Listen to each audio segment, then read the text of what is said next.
Hi guys, for today for vlog guys, nag tayo, nagputol-putol tayo ng kahoy dito sa ating malapit ang ating bubong. Yan ang bubong ko guys, bubong ng bahay. Ayan, pinutol ko lang to kasi masyado masyado siyang, ayan, yung manggang din natin putulin. Ayan bahay natin, yun yung bubong. Ito yung luma na yan, papalitan ko yan kasi malapit na siya masisira. Itong mangga wag natin putulin kasi pang ano natin yan, pangharang. Ayan, yan guys ang aking lugar. Ayun, yan yung kabuuan ng bahay na yan. Ayan. Tapos pauwi na tayo, pababa na tayo guys. Ayan,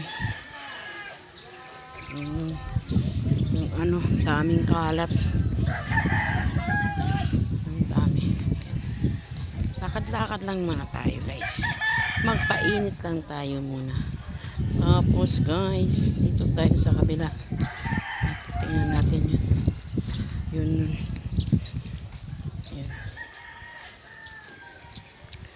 Ayan, basura. Ayun yun. Ayan ang ating lugar. Ayan guys, papasok na tayo sa aking bahay. Ayan, madilim. Gagawin natin ngayon, magsasangag tayo. Ayan, at maglabas tayo ng ng ulam. Kaya mayroon dito ngayon guys. Wala tayong ngayon, hindi ko alam kung anong mayroon dito. Tingnan natin kung mayroon pa tayong chicken na lang luluto natin guys. Yan, chicken.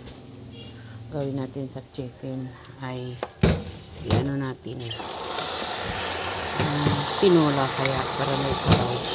Tinola natin ito kasi kitain para may sabaw.